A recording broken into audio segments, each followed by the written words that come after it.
की क्लास है। साथ में कुछ क्वेश्चंस मैं आपको बताती भी जाऊंगी और हम प्रैक्टिस भी करेंगे। आज की क्लास में सिर्फ कॉन्सेप्ट पढ़ेंगे और कल की क्लास में हम कुछ कॉन्सेप्ट के साथ कुछ प्रैक्टिस भी आपको क्वेश्चंस करवा दूंगी, जिससे आपको मालूम चल जाएगा कि कैसे क्वेश्चन अक्सर एग्जामिनेशन में पूछे जाते हैं। देखिए, पानी वाला चैप्टर से कुछ क्वेश्चंस तो बहुत आसान है। अगर मैं बात करूं तो हम क्या पढ़ते आ रहे हैं, हम स्कूल से ही पढ़ते आ रहे हैं कि जो प्योर वाटर होता है, प्योर वाटर का मतलब होता है बच्चा जिसे हम क्या बोलते हैं, शुद्ध जल बोलते हैं। Pure water is a bad conductor of electricity. ये बात जानते हैं ना आप? प्योर वाटर बोलिए या हम इसी को क्या बोलते हैं, डिस्टिल्ड वाटर बोलते हैं। ये पहला कॉन्सेप्ट है आपका। डिस्टिल्ड वाटर बोलिए या डबल डिस्टिल्ड वाटर बोलिए, हिंदी में कहा जाता है आसुत जल। वो क्या होता है? Pure water is a bad conductor of electricity. क्या बोलते हैं हम? डिस्टिल्ड वाटर बोलिए या प्योर वाटर बोलिए, वो इलेक्ट्रिसिटी का क्या होता है? बैड कंडक्टर होता है। मतलब इसे आप इलेक्ट्रिसिटी कंडक्ट नहीं करवा सकते। It is the bad conductor of electricity. यह विद्युत का कुचालक होता है। विद्युत का कुचालक होता है, मतलब इससे आप इलेक्ट्रिसिटी पास नहीं करवा सकते, आप इसे करंट पास नहीं करवा सकते, आप इससे इलेक्ट्रिसिटी कंडक्ट नहीं करवा सकते। क्यों नहीं करवा सकते? बिकॉज डिस्टिल्ड वाटर का पीएच वैल्यू होता है 7। इसके पीएच का मान कितना होता है? तो इसके पीएच का मान होता है बच्चा 7, और 7 पर कोई भी सॉल्यूशन या कोई भी चीज क्या होती है? न्यूट्रल होती है। 7 का मतलब क्या है? न्यूट्रल। मैंने आपको पढ़ाया भी था, है ना, प्रीवियस क्लासेस में मैंने पढ़ाया था कि जो पीएच स्केल होती है, उस पीएच स्केल में अगर वैल्यू आता है 7 पे, तो 7 जिसका भी पीएच आया, जिसकी पीएच के मान का 7 आया, वो न्यूट्रल होता है, वो उदासीन है। उदासीन का मतलब है इसमें किसी भी प्रकार के चार्ज नहीं है, इसके ऊपर किसी प्रकार का चार्ज नहीं है। उदासीन 7 पीएच वैल्यू पर कोई भी चीज, कोई भी सॉल्यूशन क्या हो जाता है? न्यूट्रल हो जाता है, उदासीन। कहने का मतलब है उसके अंदर कोई चार्ज नहीं है, कोई आवेश नहीं है। और जब चार्ज ही नहीं है तो उसके अंदर आयंस नहीं है। आयंस नहीं है मतलब तो फ्री इलेक्ट्रॉन या फ्री आयंस नहीं है, तो आप इससे इलेक्ट्रिसिटी कंडक्ट नहीं करवा सकते। तो पहला पॉइंट क्या आता है कि जो आपका प्योर वाटर होता है या डिस्टिल्ड वाटर होता है, वो बैड कंडक्टर ऑफ इलेक्ट्रिसिटी होता है, विद्युत का कुचालक होता है, बिकॉज़ उसके पीएच का मान 7 है। 7 का मतलब उसमें कोई भी मुक्त इलेक्ट्रॉन या किसी प्रकार का मुक्त आयन नहीं है, मतलब उसका जो पीएच है वो 7 है, वो उदासीन है। वो क्या है बच्चा? वो उदासीन है। अब अगर आपको इसमें इलेक्ट्रिसिटी कंडक्ट करवानी है, अगर आप चाहते हो कि आप इसे करंट फ्लो करवाना चाहते हो या विद्युत धारा का प्रवाह करवाना चाहते हो, तो आप इसके अंदर क्या ऐड कर दो? प्योर वाटर के अंदर आप ऐड कर सकते हो क्या? तो थोड़ा सा कोई एसिडिक चीज ऐड कर दो। क्या चीज ऐड कर दो? एसिडिक चीज ऐड कर दो। मतलब ऐसा कोई भी चीज डाल दो जो एसिडिक नेचर का है, जो अम्लीय प्रकृति का है। और अगर इसके अंदर आपने प्योर वाटर के अंदर आपने कोई एसिडिक चीज मिला दी, कोई एसिडिक चीज घोल दी, तो अब इसके एसिडिक नेचर से क्या आ जाएंगे? H+ आयंस आ जाएंगे। क्या आ जाएंगे बच्चा? आप जानते हैं कि एसिड के अंदर कौन से आयन प्रेजेंट होते हैं? H+। हाइड्रोजन आयन प्रेजेंट होते हैं। H+ आयंस आते ही अब आप इससे क्या करवा सकते हो बेटा? जैसे ही आपने प्योर वाटर के अंदर क्या डाल दिया? थोड़ा बहुत कोई एसिड वेसिड मिला दिया, तो आप बताओगे कि जो प्योर वाटर है वो टूट जाता है H+ और OH नेगेटिव आयंस में। कौन से? OH नेगेटिव आयंस में टूट जाता है, जिसके कारण इसके अंदर आ जाते हैं बच्चा कुछ फ्री आयंस, और इन्हीं फ्री आयंस की बदौलत अब ये पानी क्या हो जाता है? Good conductor of electricity. अब ये विद्युत का सुचालक बन जाता है, और इस प्रोसेस को कहा जाता है इलेक्ट्रोलाइसिस। इसे क्या कहा जाता है? इलेक्ट्रोलाइसिस कहा जाता है, विद्युत अपघटन कहा जाता है, विद्युत अपघटन कहा जाता है। डिस्टिल्ड वाटर के पीएच का मान 7 है, मतलब उसमें किसी भी प्रकार के कोई फ्री आयंस नहीं है, फ्री आयंस नहीं है, तो आप उससे इलेक्ट्रिसिटी कंडक्ट नहीं करवा सकते हो। अगर आपको इलेक्ट्रिसिटी कंडक्ट करवानी है तो कुछ एसिडिक चीज डाल दीजिए। जैसे ही उस पानी के अंदर आपने एसिडिक चीज डाली, तो अब उस पानी के अंदर आयंस आ जाते हैं, H+ आयंस और OH नेगेटिव आयंस आ जाते हैं, और फ्री आयंस आने से अब आप उस पानी का क्या करवा सकते हो? वो पानी गुड कंडक्टर ऑफ इलेक्ट्रिसिटी बन जाता है, वह विद्युत का अच्छा सुचालक बन जाता है, और इस प्रोसेस को इलेक्ट्रोलाइसिस या विद्युत अपघटन कहा जाता है। तो 2 क्वेश्चन तो ये हो गए कि डिस्टिल्ड वाटर के पीएच का मान 7 होता है, वो बैड कंडक्टर है। उसके बाद अगर आपने किसी भी डिस्टिल्ड वाटर वाले पानी के अंदर आपने कुछ एसिडिक चीज डाल दी, तो उसका इलेक्ट्रोलाइसिस हो गया, तो वो गुड कंडक्टर ऑफ इलेक्ट्रिसिटी भी बन सकता है। अगर बच्चा मैं बात करती हूं कि इस यूनिवर्स में जो 100% वाटर है, जो 100% पानी है, वो कहां पर उसकी अक्रेंस किस टाइप से है? इस 100% में से अप्रोक्स ऐसा माना जाता है 95% जो पानी है वो ओशियन वाटर है, मतलब वो समुद्री जल है। इस पूरे संसार के अंदर 95% जो पानी है वो समुद्री जल है। 100% में से 95% अकेला पानी कहां पर होता है? समुद्रों में होता है। जो आप पानी पीते हो वो अप्रोक्स 2% में होता है, जिसे बोलते हैं आप ड्रिंकेबल वाटर।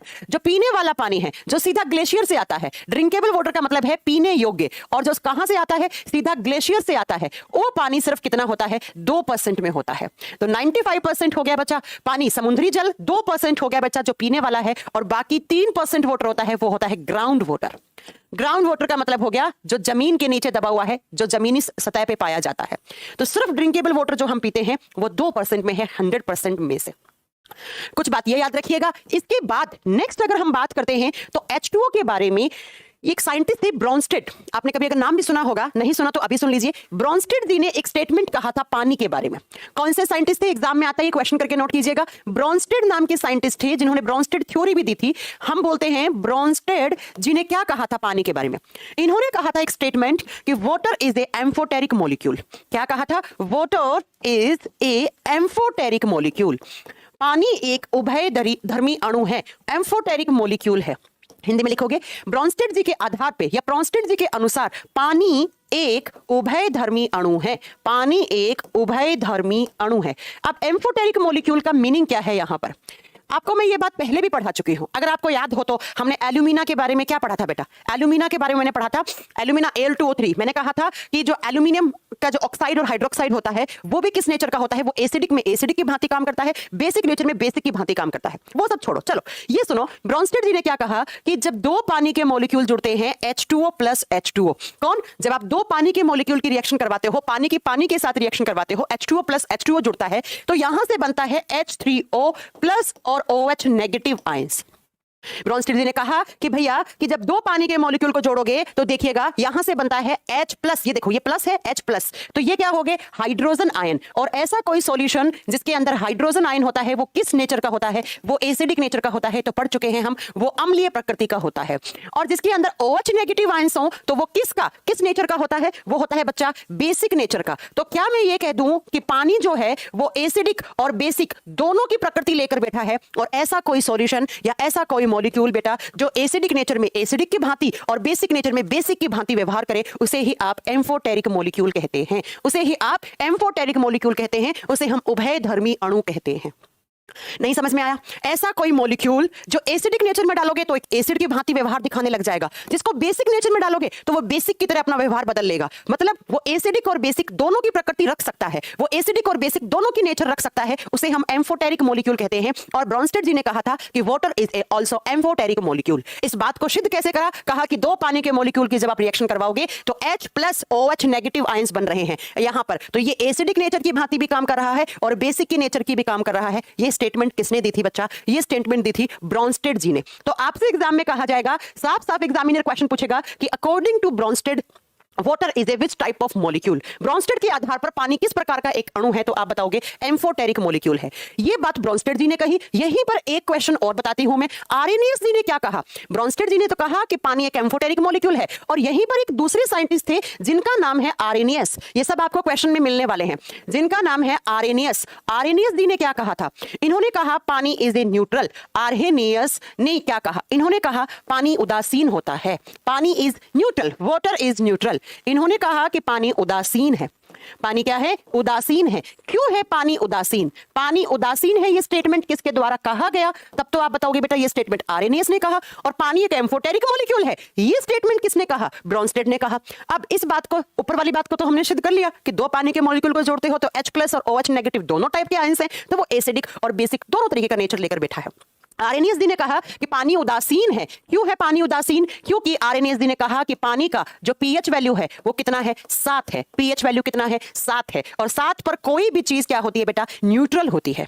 अब ये 7 कैसे निकालते हैं? तो उसके लिए पीएच स्केल होता है, आपने ये पढ़ा होगा। पीएच स्केल होता है जिसकी खोज किसने की थी? सोरेनसन जी ने की थी। सोरेनसन नाम के साइंटिस्ट ने सबसे पहले पीएच स्केल की खोज की थी। इस पीएच स्केल को आप किसी भी सॉल्यूशन के अंदर डालते हैं तो आपका रेंज आता है 0 to 7। क्या रेंज आता है आपका? 0 to 7 आता है। तब तो बच्चा मतलब 7 से नीचे तो वो एसिड नेचर का होता है, और 7 से अगर ऊपर जाकर 14 के बीच में आता है तो वो बेसिक, वो क्षारीय नेचर का होता है। और 7 रहता है तो 7 पर कोई भी चीज क्या होती है? उदासीन होती है। और यही बात किसने कहा था बच्चा? यही बात कहा था कि पानी का भी जब आप, कौन सा पानी? Distilled water. जैसे हमने थोड़ी देर पहले क्या कहा था? आसुत जल कि जो डिस्टिल्ड वाटर होता है, आसुत जल होता है, उसका पीएच वैल्यू 7 है, इसलिए वो उदासीन है। इस बात को आर्रेनियस जी ने कैसे कहा? इन्होंने कहा, अच्छा राहुल कह रहे मैम पीएच का फुल फॉर्म क्या होता है? बेटा पीएच का फुल फॉर्म होता है, यहां पर आप बताओगे हाइड्रोजन आयन की कॉन्सेंट्रेशन निकालते हैं हम, पीएच स्केल से चेक करते हैं, जिसका फुल फॉर्म होता है पावर ऑफ हाइड्रोजन। ठीक है बेटा, पीएच का फुल फॉर्म होता है power of hydrogen. Hydrogen ion की कॉन्सेंट्रेशन किसी भी सॉल्यूशन के अंदर कितनी है उसे ज्ञात करने के लिए हम पीएच स्केल को काम में लेते हैं। ठीक है। हाइड्रोजन आयन की जो कॉन्सेंट्रेशन है किसी भी सॉल्यूशन के अंदर, उसे निकालने के लिए हम पीएच स्केल को काम में लेते हैं। और पीएच निकालने का फॉर्मूला होता है बच्चा, क्या फॉर्मूला होता है? तो माइनस लोग, पीएच निकालने का फॉर्मूला होता है माइनस लोग एच। इस फॉर्मूले से आप किसी भी सॉल्यूशन का पीएच वैल्यू निकाल सकते हैं। इस फॉर्मूले से आप किसी भी सॉल्यूशन का पीएच वैल्यू निकाल सकते हैं। और यहीं पर अगर मैं बात करूं, थोड़ी देर पहले मैंने लिखा कि आर्हेनियस ने क्या कहा कि पानी उदासीन है। इसका मतलब इस फॉर्मूले से पानी का पीएच वैल्यू कितना आना चाहिए? 7 आना चाहिए। इस फॉर्मूले के अकॉर्डिंग पानी का पीएच वैल्यू कितना आना चाहिए? 7 आना चाहिए। अब इसी चीज को हम निकालते हैं किस तरीके से। ये पीएच निकालने का फॉर्मूला है बेटा, देखो जो पानी है, पानी के अंदर H प्लस, और थोड़ी देर पहले मैंने बताया था कि पानी क्या है? एक न्यूट्रल है। पानी न्यूट्रल है और ब्रॉन्स्टेड ने क्या कहा कि पानी जो है उसके अंदर क्या होता है? H प्लस OH नेगेटिव दोनों आयंस होते हैं। तो पानी के लिए जब हम पीएच वैल्यू निकालते हैं तो आप बताओगे कि पानी के लिए जो H प्लस का वैल्यू होता है, मतलब H प्लस का जो कॉन्सेंट्रेशन होता है वो होता है 10 की पावर -7 मोल पर लीटर। किसका कॉन्सेंट्रेशन? लिखिएगा, H प्लस आयंस की कॉन्सेंट्रेशन।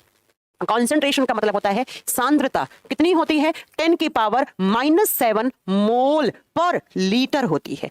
किसके अंदर? पानी के अंदर H प्लस की कॉन्सेंट्रेशन -10 का पावर -7 मोल पर लीटर। और यहीं पर अगर आप न्यूट्रल बोल रहे हो तो कोई भी चीज में एसिडिक और बेसिक दोनों क्या होने चाहिए? आयंस बराबर होने चाहिए। तो जो ये एसिडिक है और ये क्या है? बेसिक है, OH नेगेटिव। तो इनका कॉन्सेंट्रेशन भी पानी के अंदर कितना होता है?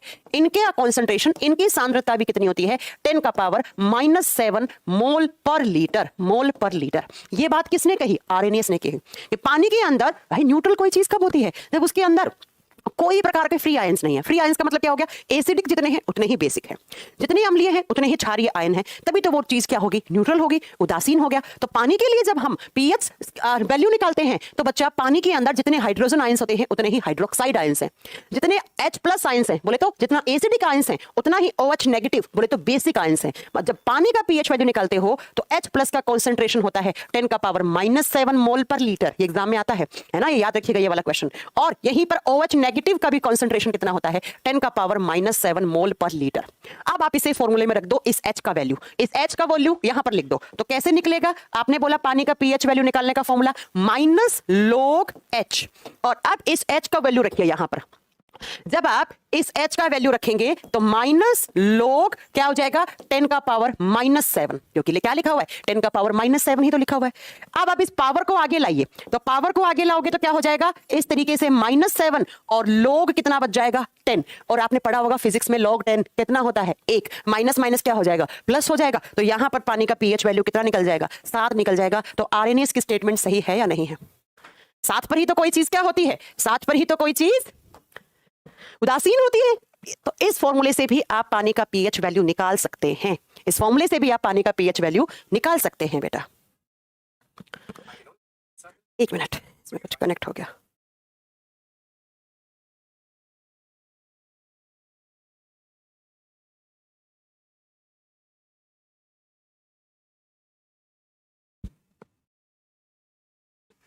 आगे मेरी बात समझ में? क्या बात समझ में आई? एक बार फिर से सुनो। ब्रॉन्स्टेड जी ने क्या कहा? पानी एक एम्फोटेरिक मॉलिक्यूल है। एम्फोटेरिक का मतलब है एसिडिक मीडियम में एसिडिक की भांति काम करेगा, बेसिक मीडियम में बेसिक की भांति काम करेगा। दूसरा पॉइंट मैंने कहा पानी जो होता है वो, मैंने नहीं, आर्हेनियस ने कहा कि पानी न्यूट्रल है, उदासीन है। ये स्टेटमेंट एग्जाम में क्वेश्चन आएंगे सीधे। क्यों है? तो ये देख लीजिए, किसी भी सॉल्यूशन का पीएच वैल्यू निकालने का फॉर्मूला ये होता है, इस तरीके से निकाला जाता है। और पानी के अंदर H प्लस निकालने का ये, OH नेगेटिव निकालने का ये, और यहां पर जब H प्लस का जब वैल्यू पुट करोगे तो यहां से पानी का पीएच 7 निकल के आएगा। तो बात सिद्ध हो चुकी है कि पानी न्यूट्रल होता है। न्यूट्रल पानी को ही हम डिस्टिल्ड वाटर बोलते हैं। तो क्या क्या पढ़ा हमने? Water is amphoteric, water is, आप क्या बताओगे? न्यूट्रल। और तीसरा हमने क्या पढ़ा कि pure water bad conductor of electricity होता है, लेकिन उसके अंदर जैसे ही आपने कोई एसिडिक मीडियम ऐड कर दिया, कोई एसिडिक आयंस डाल दिए, तो उसके अंदर फ्री आयंस आ जाते हैं, और फ्री आयंस की वजह से वो क्या हो जाता है? वो गुड कंडक्टर ऑफ इलेक्ट्रिसिटी बन जाता है। इसे इलेक्ट्रोलाइसिस ऑफ वाटर या पानी का विद्युत अपघटन कहते हैं। अगला पॉइंट चलिए, अब बात करते हैं स्ट्रक्चर ऑफ वाटर। बेटा ये बहुत बेसिक चीजें हैं, लेकिन आपने कभी पढ़ी नहीं होंगी, लेकिन यहां से एग्जाम में क्वेश्चन आ जाते हैं। पानी की संरचना कैसा होता है? पानी की संरचना आप सोच रहे होंगे मैम आज तक हमने तो यही पढ़ा कि पानी जो है हमारे डाइजेशन में हेल्प करता है, पानी डिहाइड्रेशन से बचाता है। वो तो बायोलॉजी में पढ़ा ना आपने, वो तो आपने बायोलॉजी में पढ़ा कि पानी जो है वो हमें डिहाइड्रेशन, नमी से बचाता है। पानी हमारे बॉडी की ग्रोथ करवाने में सहायक होता है। पानी हमारे बालों की ग्रोथ के लिए, टिश्यूज की ग्रोथ के लिए हेल्पफुल होता है। पानी हमारे बॉडी से बहुत सारे टॉक्सिक कंपाउंड्स को यूरिन की फॉर्म में बाहर निकाल देता है। तो वो तो एक बायोलॉजी में पानी का रोल है। जब यहां बात करते हैं पानी की स्ट्रक्चर कैसे है, तो बेटा माना जाता है वाटर इज एंगुलर। इस बात को भी हम अभी सिद्ध कर देते हैं, वाटर इज एंगुलर। ये एनसीईआरटी में साफ साफ लिखा हुआ है कि पानी कोणीय है, पानी एंगुलर है, पानी कोणीय है। दूसरा, पानी एनसीईआरटी में दूसरा पॉइंट लिखा हुआ है कि water is a polar solution या water is polar, water is polar, पानी ध्रुवीय है, पानी ध्रुवीय है। ये दोनों सेंटेंस आपके एग्जामिनर पूछे हुए क्वेश्चन हैं। अक्सर हालांकि ये एनडीए सीडीएस में पूछे जाते हैं ऐसे कुछ क्वेश्चन। क्या कि पानी एंगुलर है, पानी के अंदर जो एलिमेंट्स होते हैं उनके बीच एंगल बनता है। अब वो कितना एंगल होता है वो आपको जानना है। दूसरा, पानी पोलर है, मतलब पानी के दो अलग अलग पोलर हैं, दो अलग अलग ध्रुव हैं, दो अलग अलग पोलर है, ध्रुव हैं। और एक बात याद रखिएगा, केमिस्ट्री कहती है कि पोलर सॉल्यूशन में ही पोलर सॉल्यूशन डिसॉल्व होता है। पोलर सॉल्यूशन में पोलर चीजें घुल जाती हैं, पोलर सॉल्यूशन में पोलर सॉल्यूशन ही घुलता है। इसका मतलब क्या हो गया?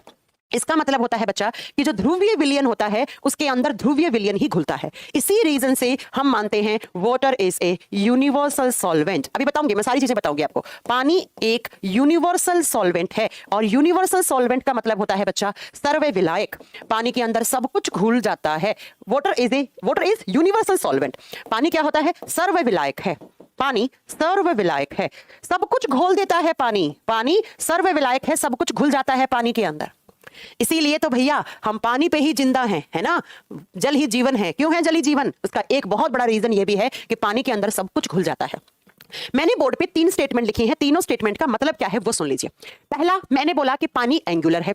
दूसरा बोला मैंने पानी ध्रुवीय है, पोलर है, दो अलग अलग पोल है पानी के अंदर, दो अलग अलग ध्रुव है। पानी यूनिवर्सल सॉल्वेंट है, पानी सर्वविलायक है, सब कुछ घोल देता है।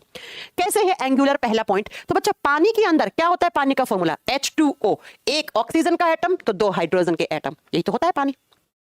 ऑक्सीजन और इससे 2 इस तरीके से हाइड्रोजन जुड़े हुए होते हैं और ये जो एंगल बनता है, ऑक्सीजन और उसके 2 हाइड्रोजन जो जुड़े हुए हैं, इसके बीच में जो एंगल बनता है ये कितने डिग्री का बनता है? तो बच्चा ये बनता है 104.5 डिग्री का एंगल। तो अगर ये एंगल पूछ लिया तो पहला क्वेश्चन तो यही हो गया कि पानी के अंदर जो एटम है उनके बीच का जो एंगल है वो कितने डिग्री का बनता है? 104.5 डिग्री का ये कोण बनता है 2 हाइड्रोजन और इस ऑक्सीजन के बीच में। तो देखिए पहला पॉइंट आपका यहां पर प्रूफ हो चुका है कि पानी इज एंगुलर। दूसरा, आप जानते हैं बच्चा ऑक्सीजन पे चार्ज कैसा होता है? ऑक्सीजन पर पार्शियल नेगेटिव चार्ज होता है। ऑक्सीजन पे कैसा चार्ज है? नेगेटिव चार्ज है। नेगेटिव का मतलब क्या है? ऋणात्मक आवेश है। बिल्कुल है मैम, हम पढ़ भी चुके हैं कि ऑक्सीजन के ऊपर 2 नेगेटिव आवेश होते हैं, क्योंकि ऑक्सीजन की आउटर शेल में आउटर शेल में आपने पढ़ा होगा 6 इलेक्ट्रॉन होते हैं। 2 और 6 लिखते हैं ना ऑक्सीजन को, तो 2 की कमी रहती है हमेशा ऑक्सीजन के पास। अरे भैया ये सब लिखना सिखा चुकी हो ना। ऑक्सीजन 8 पे आता है तो 8 कैसे लिखते हैं? 1s2 2s2 2p4। तो ये ऑक्सीजन की आउटर शेल में कितने हैं? 4 और 2 6। तो उसको ऑक्टेट कंप्लीट करने के लिए कितने चाहिए बेटा? 2 चाहिए। जैसे ही 2 मिल जाएंगे तो 8 हो जाएगा। तो इसीलिए ऑक्सीजन के ऊपर हम 2 नेगेटिव चार्ज लिखते हैं। तो ऑक्सीजन पार्शियल नेगेटिव होता है, ठीक है, मतलब ऋणात्मक आवेश है। और हाइड्रोजन पे कैसा होता है बच्चा? पार्शियल पॉजिटिव चार्ज होता है। तो इस हाइड्रोजन पर भी पार्शियल पॉजिटिव और इस हाइड्रोजन पर भी पार्शियल पॉजिटिव। अब आप जानते हैं 2 अलग अलग एलिमेंट और दोनों पे अलग अलग चार्ज, तो उनको क्या बोलते हैं? हम पोल बोलते हैं, पोलर बोलते हैं। तो देखिए इस पे नेगेटिव चार्ज, इस पे पॉजिटिव चार्ज, तो पानी पोलर हुआ या नहीं हुआ? पानी ध्रुवीय हुआ या नहीं हुआ? बिल्कुल हुआ बेटा। इस पर भी देख लो, नेगेटिव और पॉजिटिव। तो पानी पोलर होता है, पानी ध्रुवीय होता है। ये चीजें आपने कभी सुनी नहीं होती हैं, लेकिन ये सारी चीजें एग्जाम में कलेक्टिवली एक साथ पूछ लेते हैं, है ना। तो पानी के अंदर पोल बन गए हैं, एक इसका ये पोल, एक इसका ये पोल, एक इसका ये पोल, एक इसका ये पोल, और ये एंगल है पानी के एटम्स के बीच का। अब अगर मैं बात करूं तो एक तीसरा सेंटेंस मैंने लिखा है यहां पर। कौन सा तीसरा लिखा है मैम ने? कि वाटर इज यूनिवर्सल सॉल्वेंट, और एक लाइन लिखी है पोलर सॉल्यूशन में पोलर सॉल्यूशन घुलता है। ये केमिस्ट्री कहता है कि ध्रुवीय विलयन में हमेशा ध्रुवीय विलयन घुलता है, इसीलिए तो पानी यूनिवर्सल सॉल्वेंट है। पानी में भी पोलर है, इसीलिए आपने पानी के अंदर डाला H2O के अंदर जैसे ही डाला आपने पानी के अंदर, क्या डाला? HCl का मतलब हाइड्रोक्लोरिक एसिड। तो ये भी क्या है? पोलर। ये भी क्या है बेटा? पोलर। और ये भी क्या है? पोलर। क्यों है पोलर? ये पॉजिटिव नेगेटिव 2 पोल बन गए। तो ये घुलेगा या नहीं घुलेगा? पानी के अंदर घुल जाएगा बेटा, पानी के अंदर घुल जाएगा। पानी के अंदर नमक घुलेगा या नहीं घुलेगा? बिल्कुल घुल जाएगा। क्यों घुल जाएगा? क्योंकि नमक भी तो पोलर होता है, पॉजिटिव नेगेटिव 2 पोल हैं। तो पानी के अंदर एसिड घुल गया, HCl। पानी के अंदर नमक घुल गया, क्यों घुल गया? क्योंकि नमक पे भी क्या होता है? पोलर होते हैं। नमक के अंदर भी जो एलिमेंट्स हैं वो Na+Cl हैं, तो 2 अलग अलग पोल हैं। इसीलिए मैंने ऊपर सेंटेंस लिखा कि वाटर इज यूनिवर्सल सॉल्वेंट, पानी सर्वविलायक है, पानी सब कुछ घोल देता है अपने अंदर, क्योंकि पानी पोलर है। अगर पानी का पोलर नेचर नहीं होता तो पानी के अंदर सारी चीजें नहीं घुल पाती बेटा। अगर नॉन पोलर होता पानी तो उसके अंदर बहुत सारी चीजें डिसॉल्व नहीं हो पाती। तो पानी पोलर है, ध्रुवीय है, इसीलिए पानी अपने अंदर बहुत सारी चीजों को घोल लेता है। अगला पॉइंट सुनो, क्या क्या पढ़ा हमने अभी तक पानी के बारे में, न्यूट्रल वाटर के बारे में, उसके बाद एम्फोटेरिक वाटर के बारे में, उसके बाद आरएनएस ने कहा कि पानी का पीएच वैल्यू 7 है, हमने निकालना सीखा किस तरीके से पीएच वैल्यू पानी का 7 निकाल दिया। पानी पोलर है, पानी का एंगुलर है, पानी यूनिवर्सल सॉल्वेंट है। नेक्स्ट, पानी के और क्या क्या नाम होते हैं? अदर नेम ऑफ वाटर, क्या क्या होता है बच्चा? अदर नेम ऑफ वाटर, पानी के और क्या क्या नेम हो सकते हैं? अदर नेम ऑफ वाटर, पानी के अन्य नाम। अब आप मुझे बताएंगे कि पानी के और क्या क्या नाम होते हैं। हाँ जी, क्या क्या नाम से जानते हैं? चलिए बताइए, पानी को और किस किस नाम से जानते हैं? कमेंट कीजिए। मैम पानी को जल नाम से जानते हैं। अभी मैंने पानी के पर्यायवाची शब्द नहीं पूछे हैं। केमिस्ट्री में बताइए पानी को और क्या कहते हैं? ऐसे तो आप बोल दोगे पानी को जल कहते हैं, पानी को नीर कहते हैं। आ गया ना एक बच्चे का भी कमेंट, पानी को नीर कहते हैं। ऐसे नहीं, मैं कोई इसके पर्यायवाची शब्द नहीं पूछ रही हूँ आपसे। केमिस्ट्री में पानी को क्या कहते हैं मुझे ये बताइए। चलो बताऊं, पानी के 2 नाम और होते हैं। क्या क्या नाम होते हैं सुनिए। H2O बनाना सिखाती हूँ कैसे पानी के नाम होते हैं। H2O, H2 पॉजिटिव है, ये बात तो कोई आप जानते ही हैं। H पॉजिटिव, यहाँ पर H2 है, 2 हाइड्रोजन है, तो ये दोनों क्या है? पॉजिटिव है। तो या मैं इसको ऐसे लिख दूं, एक हाइड्रोजन लिख दो तो H पॉजिटिव हो गया। ऑक्सीजन जो होता है वो क्या होता है? नेगेटिव होता है। कितना नेगेटिव होता है? ऑक्सीजन 2 नेगेटिव होता है। हाइड्रोजन 2 है, लेकिन एक हाइड्रोजन पे क्या होता है? +1 चार्ज होता है। एक हाइड्रोजन की बात क्या करोगे तो +1 चार्ज की बात करोगे, और ऑक्सीजन के ऊपर कितना नेगेटिव है? 2 नेगेटिव है। तो बच्चा आपने केमिस्ट्री में शायद एक क्रॉस मेथड पढ़ा होगा कि इसका वैलेंसी यहां लिख दो और इसका वैलेंसी यहां लिख दो। जब ये मैंने -2 लिखे तो ये कैसे लिखा जाएगा? H-2, और ये प्लस इधर गया तो ऑक्सीजन का क्या लिख दिया मैंने? ऑक्सीजन के ऊपर प्लस चार्ज लगा दिया, और ऑक्सीजन के ऊपर प्लस चार्ज लगेगा तो इसे बोला जाएगा ऑक्साइड। इसे क्या कहा जाएगा? ऑक्साइड। और H के ऊपर 2 नेगेटिव चार्ज लगा तो इसे कहा जाता है हाइड्राइड। इसे क्या कहा जाता है? हाइड्राइड कहा जाता है। क्या मेरी बात आपको समझ में आई बच्चों? क्या बात समझ में आई? मैंने कहा पानी, पानी में H+ है, ऑक्सीजन 2 नेगेटिव है, ये इनकी वैलेंसी लिखी है मैंने, है ना। हाइड्रोजन की वैलेंसी +1 क्योंकि फर्स्ट ग्रुप में आता है। ऑक्सीजन की वैलेंसी -2 बिकॉज इसकी आउटर शेल में 6 इलेक्ट्रॉन होते हैं, 2 की इसके पास कमी रहती है। अब मैंने क्या किया? मैंने कुछ नहीं किया, इसका वैलेंसी एक मेथड होता है जिसे बोलते हैं क्रॉस मेथड, विपरीत मेथड। क्रॉस मेथड, जब भी फॉर्मूले लिखते हैं, है ना, फॉर्मूले या नाम लिखते हैं तो हम क्रॉस मेथड अपनाते हैं, अगर आपने कभी पढ़ा होगा तो, ठीक है। और कहां चला गया?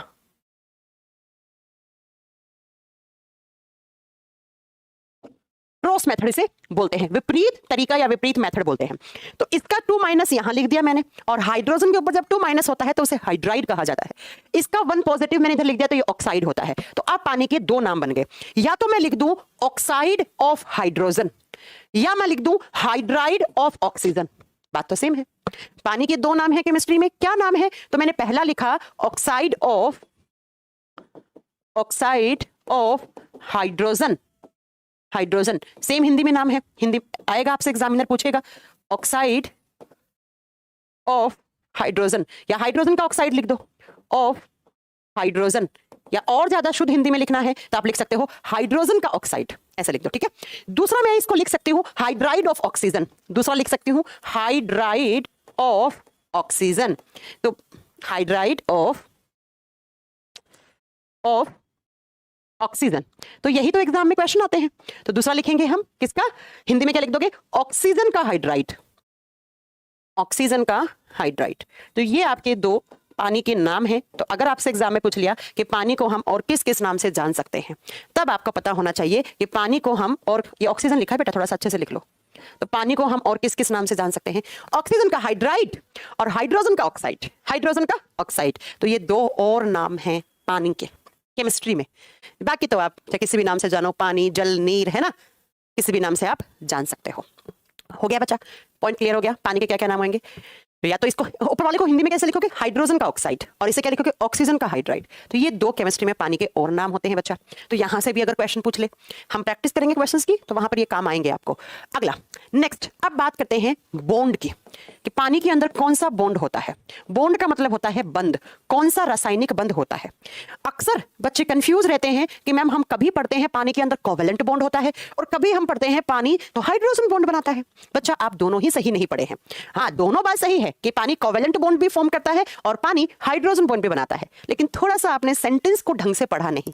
सुनिएगा ध्यान से, जब हम पानी की बात करते हैं, H2O की बात करते हैं, सिर्फ पानी के मॉलिक्यूल एक की बात करी है, H2O एक पानी का मॉलिक्यूल की बात करी है, तो उसमें बनता है हमेशा कोवेलेंट बॉन्ड। कौन सा बॉन्ड? कोवेलेंट बॉन्ड बनता है, हिंदी में कहा जाता है सह संयोजक बंध। सह संयोजक बंध। और कब बनता है सह संयोजक बंध? तो जरा ध्यान से सुनिए, जब इलेक्ट्रॉन की आपस में म्यूचुअल शेयरिंग होती है, जब दो एटम के, दो अलग अलग एटम हैं, उनके इलेक्ट्रॉन की साझा बनता है। साझे का मतलब होता है पार्टनरशिप बनती है इलेक्ट्रॉन की। कैसे? मान लो एक ए है एक बी है, दो अलग अलग एटम है, दो अलग अलग परमाणु हैं, इसके भी दो इलेक्ट्रॉन यहां रख रखे हैं इसने, इसके भी दो इलेक्ट्रॉन इसने यहां रख रखे हैं। जब इसको चाहिए होगा ये ले लेगा चारों इलेक्ट्रॉन, इसको चाहिए होगा ये ले लेगा चारों इलेक्ट्रॉन। तो ये जो इलेक्ट्रॉन की शेयरिंग से, इलेक्ट्रॉन के साझे से जो बॉन्ड बनता है, जो बंध बनता है, उसे ही हम क्या कहते हैं बच्चा? कोवेलेंट बॉन्ड या सह संयोजक बंध कहते हैं। अब ये H2O में कैसे बनता है? पानी के मॉलिक्यूल में ऑक्सीजन, ऑक्सीजन का वैलेंसी कैसे लिखते हैं हम ऑक्सीजन को? ऑक्सीजन 8, तो कैसे लिखेंगे? 1s2 2s2 and 2p4। तो ये ऑक्सीजन की आउटर शेल। और बॉन्ड कौन बनाता है? हमेशा आउटर शेल के इलेक्ट्रॉन ही हिस्सा लेते हैं बंद बनाने में। कम से कम 150 बार बता चुकी हूं ये बात। कोर इलेक्ट्रॉन हिस्सा नहीं लेते हैं, ये दो तो कोर इलेक्ट्रॉन है इसके, ये आउटर शेल के इलेक्ट्रॉन है कितने? 6। तो यही बॉन्ड बनाने में काम में आते हैं बच्चा। किसी भी एटम की सबसे बाह्यतम कक्ष में जितने भी इलेक्ट्रॉन होते हैं वही उसके संयोजी इलेक्ट्रॉन या वैलेंस इलेक्ट्रॉन कहलाते हैं, और वही बंध बनाने में, वही बॉन्ड फॉर्म करने में हिस्सा लेते हैं। तो इसके कितने हैं आउटर शेल में? तो आप लिख दो 6, 2 2 4 और 6 बना दिया मैंने। 6 इलेक्ट्रॉन रख दिए मैंने इसके ऐसे ऑक्सीजन के। 1 2 3 4 5 6। कितने हाइड्रोजन हैं? 2। और हाइड्रोजन तो जानते हैं H positive H positive. 2 hydrogen है, एक के पास 1 इलेक्ट्रॉन है, तो ये हाइड्रोजन का 1 इलेक्ट्रॉन रख दिया और मैं यहां पर बना भी दूं ये हाइड्रोजन का है। इधर दूसरा हाइड्रोजन जोड़ दिया। मैम 2 हाइड्रोजन क्यों जोड़े? पानी के अंदर 2 हाइड्रोजन है, 1 ऑक्सीजन है, तो 1 ऑक्सीजन रखा, 2 हाइड्रोजन जोड़ दिए। ये हाइड्रोजन के इलेक्ट्रॉन, ये ऑक्सीजन के इलेक्ट्रॉन। अब देखो बच्चा, अगर ऑक्सीजन के पास 6 हैं तो इसे 2 इलेक्ट्रॉन और मिल जाएंगे, तो इसका ऑक्टेट में कितने इलेक्ट्रॉन हो जाएंगे? 8। तो क्या इसका ऑक्टेट कंप्लीट होगा या नहीं? यस मैम, इसका ऑक्टेट कंप्लीट हो जाएगा। और हाइड्रोजन की आउटर शेल में 1 है, और हाइड्रोजन कैसे लिखते हैं? 1s1। इसको एक और मिल जाएगा तो इसकी क्या हो जाएगा? S में अधिकतम इलेक्ट्रॉन की संख्या 2 ही होती है, और इसका 1s2 बन जाएगा।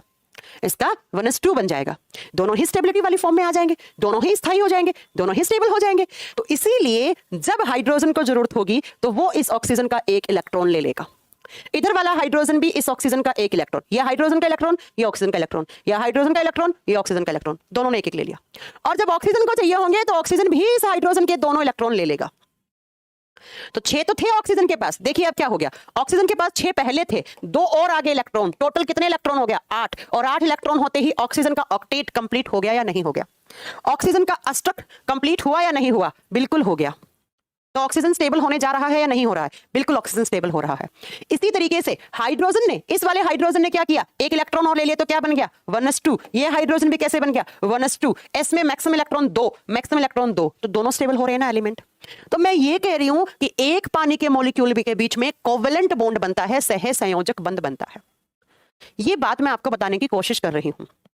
लेकिन बच्चा, हाइड्रोजन बॉन्ड कहां बनता है वो सुनो। जब पानी के साथ रिएक्शन होती है, मतलब पानी के बहुत सारे मॉलिक्यूल के बीच में हाइड्रोजन बॉन्ड बनता है। ये पहला पानी का मॉलिक्यूल है, ये दूसरा पानी के मॉलिक्यूल है, ये तीसरा है, ये चौथा है। तो इनके बीच में जो बॉन्ड बनेगा ना, दैट इज हाइड्रोजन बॉन्ड। यहां पर जो बनेगा वो हाइड्रोजन बॉन्ड बनेगा, वो हाइड्रोजन बंध बनेगा। इतना सब कुछ आपने पहले कभी पढ़ा है क्या? केमिस्ट्री देखो कैसी है, ऐसी है केमिस्ट्री बेटा। इकलौता पानी के मॉलिक्यूल में तो कोवेलेंट बॉन्ड करके आना है। पानी पानी पानी पानी पानी, खूब सारा पानी पानी पानी पानी, तो कौन सा bond? Hydrogen bond. Hydrogen bond कब बनता है? मोस्ट इलेक्ट्रोपॉजिटिव और मोस्ट इलेक्ट्रोनेगेटिव एलिमेंट्स के बीच में। बहुत ज्यादा वैद्युत धनात्मक और बहुत ज्यादा वैद्युत ऋणात्मक तत्वों के बीच में हाइड्रोजन बॉन्ड बनता है हमेशा। मैं बताऊंगी किस किस बीच में हाइड्रोजन बॉन्ड बनेगा। पहले ये सुन लीजिए कि जब पानी पानी पानी इस तरीके से अगर आप बनाते हो, HO, उसके बाद वापस आप H जोड़ते हो, ये पढ़ा होगा आपने, H, फिर अगेन वापस क्या? H, फिर अगेन ऑक्सीजन, फिर हाइड्रोजन, फिर ऑक्सीजन, फिर हाइड्रोजन। तो यहां पर कौन सा बॉन्ड बन रहा है? ये H बॉन्ड बन रहा है, ये हाइड्रोजन बॉन्ड बन रहा है। और आज के बाद हमेशा के लिए एक ट्रिक अपना लेना। क्या ट्रिक अपना लेना? कि हाइड्रोजन बॉन्ड कहां कहां बनता है। तो सुनिए मेरी बात, जब आप हाइड्रोजन बॉन्ड की बात करते हो, H बंध की बात करते हो, तो जब हाइड्रोजन किसके साथ जुड़ा हुआ हो? फोन के साथ, FON। F का मतलब है फ्लोरीन। जब कहीं पर भी हाइड्रोजन फ्लोरीन के साथ जुड़ा है, ऑक्सीजन के साथ जुड़ा है, नाइट्रोजन के साथ जुड़ा है, तो बच्चा वहां हमेशा कौन सा बॉन्ड बनेगा? हाइड्रोजन बॉन्ड बनेगा। ये ट्रिक आप आंख बंद करके लगा के आ जाना एग्जाम में। क्यों? क्योंकि ये इलेक्ट्रोनेगेटिव एलिमेंट हैं, ये इलेक्ट्रोनेगेटिव हैं, ये विद्युत ऋणात्मक हैं। अब ये इलेक्ट्रोनेगेटिव क्या है पढ़ा चुकी हूं, बार बार नहीं पढ़ाऊंगी। मोस्ट इलेक्ट्रोनेगेटिव बताया था, कौन सा है कमेंट करके बताना एक बार। Most electronegative element of periodic table पढ़ाया था या नहीं पढ़ाया था? और हाइड्रोजन इलेक्ट्रोपॉजिटिव है, इलेक्ट्रोपॉजिटिव है, विद्युत धनात्मक तत्व है। करवाएंगे, प्रैक्टिस करवाएंगे प्रियंका जी, विद्युत धनात्मक है। जब कहीं पर भी हाइड्रोजन फ्लोरीन के साथ जुड़ा है वहां हाइड्रोजन बंद, जब कहीं भी हाइड्रोजन ऑक्सीजन के साथ जुड़ा है हाइड्रोजन बॉन्ड, जब कहीं पर भी हाइड्रोजन नाइट्रोजन के साथ जुड़ा है कौन सा bond? Hydrogen bond. For example आपसे पूछ लिया NH3, NH3 किसका फॉर्मूला होता है? अमोनिया का। इसमें कौन सा बॉन्ड है? तो तुरंत आपकी आंखों को खोलना, बटन जैसी आंखों को, और कर देना हाइड्रोजन नाइट्रोजन के साथ, तो कौन सा बॉन्ड? Hydrogen bond. अगला PH3 हाइड्रोजन फॉस्फोरस के साथ, फॉस्फोरस भी क्या होता है? इलेक्ट्रोनेगेटिव। तो बच्चा इसमें भी कौन सा bond? Hydrogen bond, hydrogen bond. C2H5OH ethanol, C2H5OH hydrogen oxygen के साथ, अगेन कौन सा बॉन्ड? Hydrogen bond. तो मैं इतनी सी बात कहना चाह रही हूं कि हाइड्रोजन इलेक्ट्रोपॉजिटिव एलिमेंट होता है और हाइड्रोजन बॉन्ड इलेक्ट्रोपॉजिटिव और इलेक्ट्रोनेगेटिव एलिमेंट्स के बीच में बनता है। ठीक है? ओह, मैंने क्या कर दिया था? NH3। अच्छा ये नहीं, ये NH3 के दिमाग P नहीं, यहां पर ये गलत हो जाएगा। इसमें तो मैंने बोला हाइड्रोजन किसके साथ, थोड़ा एक सेकंड रुकिएगा, हाइड्रोजन फ्लोरीन ऑक्सीजन और नाइट्रोजन के साथ ही हाइड्रोजन बॉन्ड बनाता है। ये मेरे दिमाग में NH3 चल रहा था, ये गलत हो जाएगा। PS3 में नहीं होगा बेटा हाइड्रोजन, यहां पर N होता तब आपका सही होता, N होता तब आपका सही होता। ठीक है? इसमें होगा, इसमें क्यों नहीं होगा बच्चा? इसमें होगा आकाश, इसमें होगा। बता देखो हाइड्रोजन ऑक्सीजन के साथ है तो ऊपर लिखा है ना हाइड्रोजन ऑक्सीजन फ्लोरीन नाइट्रोजन, तीनों के साथ है तब होगा। लेकिन PS3 में नहीं होगा, सॉरी वो मैं NH3 दिमाग में लेकर बता दिया था। PS3 होता फॉस्फीन, PS3 नहीं होगा। ना ना ना ना, ये गलत कर देना। ठीक है? ये हाइड्रोजन बॉन्ड नहीं होगा, NH3 में होगा, PS3 में नहीं होगा बच्चा। वो मेरे दिमाग में NH3 चल रहा था, जबकि NH3 का एग्जाम्पल तो हम ले चुके हैं ना ऊपर। अमोनिया में होगा। एक और बताऊं, जैसे CH3 COCH3, इसमें होगा या नहीं होगा बताओ हाइड्रोजन बॉन्ड? इसमें होगा या नहीं होगा हाइड्रोजन बॉन्ड? जल्दी बताइए। हाँ जी, CH3 COCH3 ये होता है एसीटोन।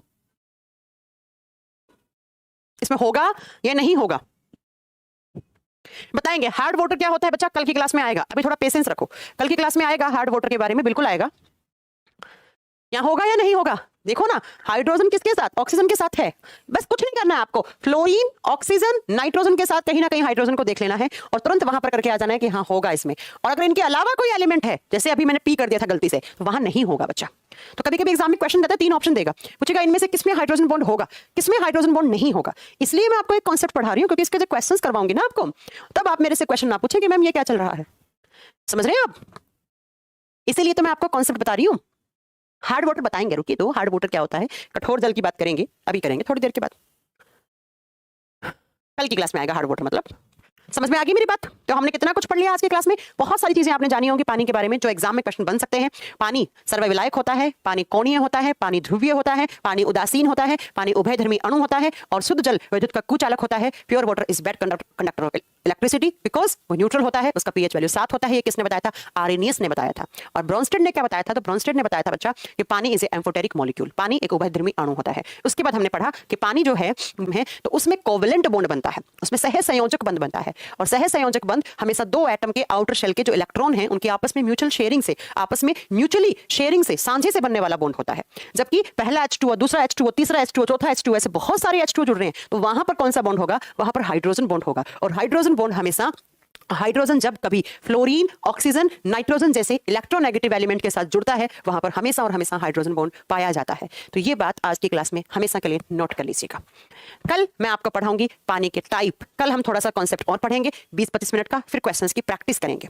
कल हम क्या पढ़ने वाले हैं? तो नेक्स्ट क्लास में हम पढ़ेंगे हार्ड वाटर के बारे में, hard water and soft water, और थोड़ा सा किसके बारे में? इसको बोलते हैं कठोर जल, इसको बोलते हैं मृदु जल, और एक होता है हैवी वाटर, भारी जल। अब भारी जल के बारे में तो बहुत सारी बातें पढ़ा रखी हैं आपको, बस मॉलिक्यूलर वेट वाला वो मेरे को फंडा बताना है ना। बाकी इसके बाद बताऊंगी हार्ड वाटर क्या होता है, हार्ड वाटर की हार्डनेस कैसे रिमूव कर सकते हैं। ये सारी चीजें पढ़ के फिर हम पानी वाले चैप्टर के थोड़े क्वेश्चन है, ज्यादा क्वेश्चन नहीं होंगे बच्चा, 20-25 क्वेश्चन होंगे जिनकी हमें प्रैक्टिस करनी है। हाँ, H2S गैस की होती है बच्चा आकाश, जो हाइड्रोजन सल्फाइड गैस होती है उसकी स्मेल होती है सड़े हुए अंडे जैसी। जी पिंकी जी, हाँ जी पिंकी जी। गिरती हुई पानी की बूंद गोल क्यों होती है? ये क्वेश्चन आपका फिजिक्स का क्वेश्चन है। अगर मैं आपसे पूछूं कि जो फॉलन ड्रॉप होती है, गिरती हुई पानी की बूंद होती है, वो गोल आकार की क्यों होती है? बिकॉज इट्स सरफेस टेंशन, उसके पृष्ठीय तनाव की वजह से होती है। वो फिजिक्स का चैप्टर, वो मेरे को नहीं पढ़ाना है वो यहाँ पे। गिरते हुए पानी की बूंद का आकार गोल उसके पृष्ठ तनाव सरफेस टेंशन की वजह से होता है। वो आप फिजिक्स में पढ़ चुके होंगे। चलिए फिर कल पढ़ेंगे हार्ड वाटर, सॉफ्ट वाटर और थोड़ा सा आपके हैवी वाटर के बारे में बात करेंगे। फिर इसके 20 से 2 मिनट में फिर हम आज की क्लास स्टार्ट करते हैं। और